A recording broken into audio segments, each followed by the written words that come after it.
juga tertangkap basah ya, pencucian uang senilai 100 miliar ketika ada pengurus Nahdlatul Ulama yang kurang baik atau dalam kondisi konflik, kondisi bermasalah yang berkepanjangan. Ini kan sudah berkepanjangan. Ini bahkan bisa disebut sebagai kekosongan kepemimpinan.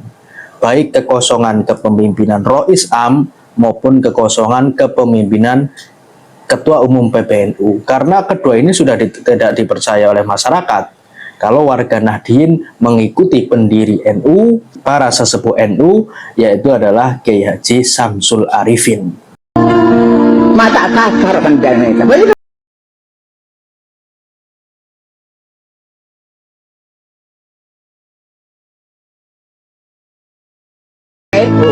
Pengurus NU.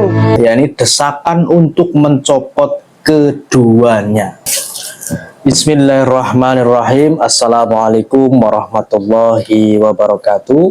Teman-teman sekalian dimanapun Anda berada, berjumpa lagi kita di channel Sangga Seta. Teman-teman, PBNU masih dalam kondisi dinamika ya.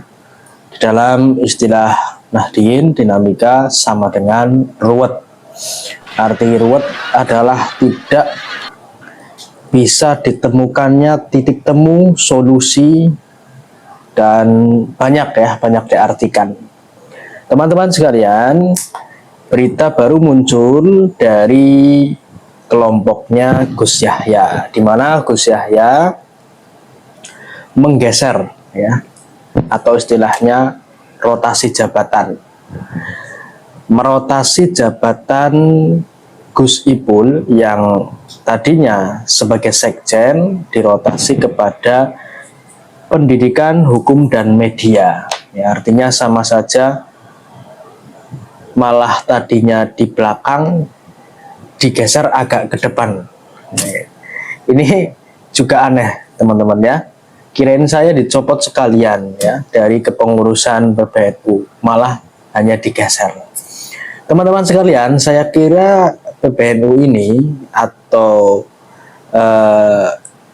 kelompoknya Gus Yahya ini sudah malu karena persoalan yang utama, soal tambang, kemudian politik nasional, kemudian geopolitik global itu sudah diketahui oleh masyarakat.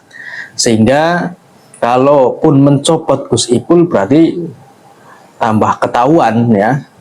Karena kedua orang ini ya sebelum menerima tambang mungkin sudah ada transaksi-transaksi yang mengarah kepada kenegatifan. Buktinya juga beredar ya berita bahwa pengurus PBNU juga tertangkap basah ya, pencucian uang senilai 100 miliar. Teman-teman sekalian, itu berita terbaru ya yang datang dari kelompoknya Gus Yahya, bahwa kedua belah kubu ini, Suriah Tanfidiyah dan Rois Am, kemudian kubu Gus Ipul ini, sebagaimana yang saya bicarakan di awal, sedang dalam kondisi ruwet dan tidak menemui titik temu. Diam saudara, aku geser orangnya. Nah, saya mencari-cari suara-suara dari para alim ulama terdahulu seperti Kiai Haji Samsul Arifin ya, ketika ada pengurus Nahdlatul Ulama yang kurang baik atau dalam kondisi konflik, kondisi bermasalah yang berkepanjangan. Ini kan sudah berkepanjangan. Ini bahkan bisa disebut sebagai kekosongan kepemimpinan. Baik kekosongan kepemimpinan Rois Am maupun kekosongan kepemimpinan Ketua Umum PBNU. Karena kedua ini sudah tidak dipercaya oleh masyarakat. Kalau warga Nahdien mengikuti pendiri NU, para sesepuh NU, yaitu adalah Kiai Haji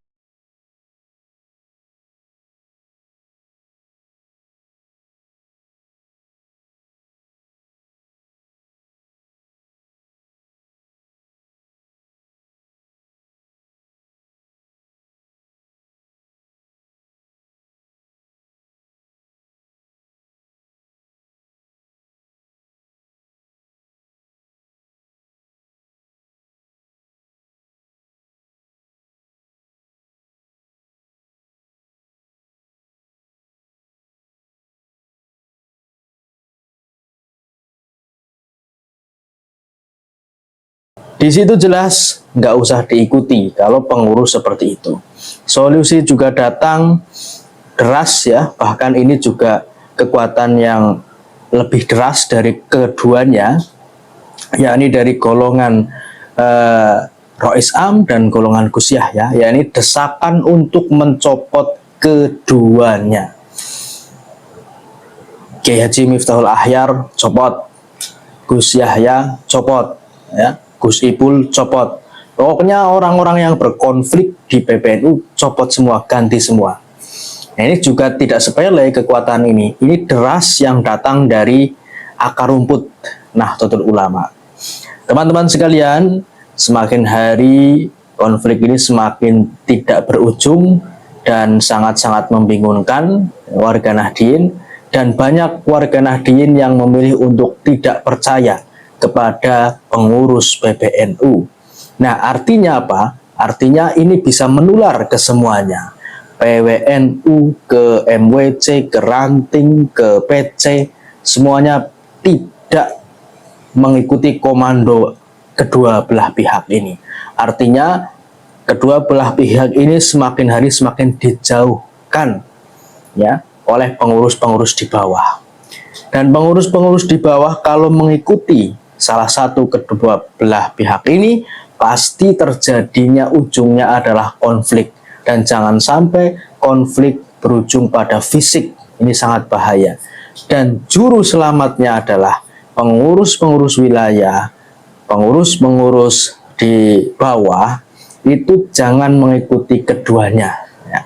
Artinya tidak mau untuk kemudian di kubu-kubu, kubu sana, kubu sini, tidak mau.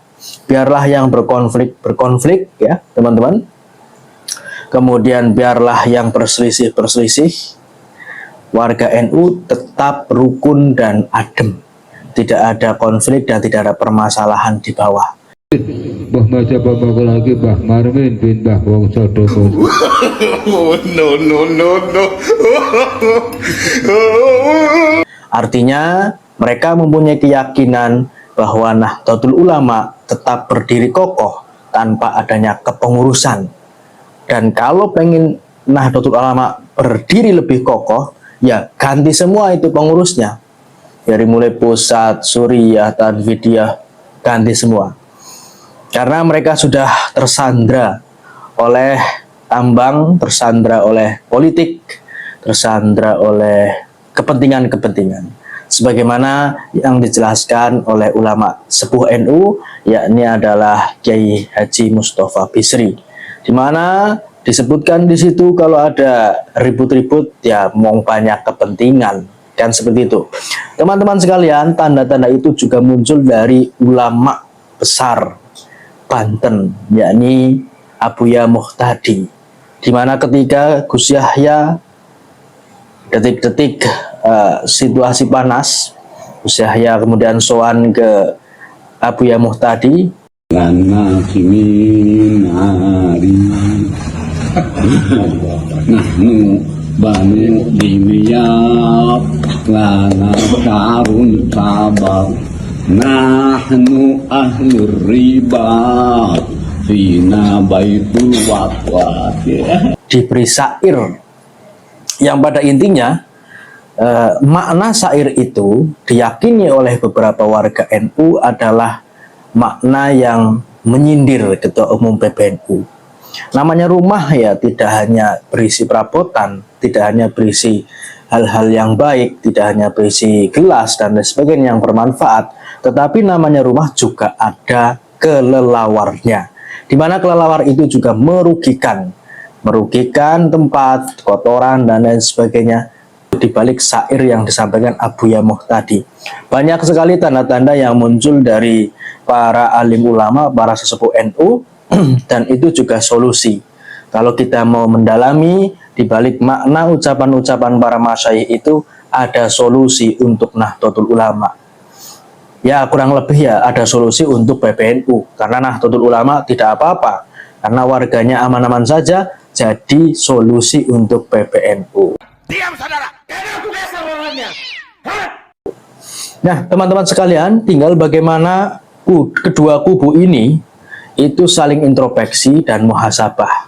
Lebih bagus lagi, keduanya adalah mundur secepatnya. Jadi, dan para warga Nahdien berharap ada seorang pelopor ya dari kalangan ulama yang membuat sebuah gerakan revolusi untuk mencopot keduanya, mencopot yang berkonflik, diganti dengan pengurus-pengurus baru yang lebih segar, yang kemudian lebih dewasa dalam berorganisasi dan lebih menekankan kepada tabayun ya ketika kelak akan terjadinya konflik. Teman-teman sekalian, dimanapun Anda berada, semoga Nahdlatul Ulama ke depan mempunyai titik temu, dan titik temu itu dan solusi-solusi itu berada di warga NU sendiri, bukan terdapat di pengurus besar Nahdlatul Ulama. Dan solusi itu datang tentunya dari Allah Subhanahu wa taala lewat perantara dan isyarat-isyarat yang Allah kasih kepada para sesepuh-sesepuh Nahdlatul Ulama. Terima kasih. Assalamualaikum warahmatullahi wabarakatuh.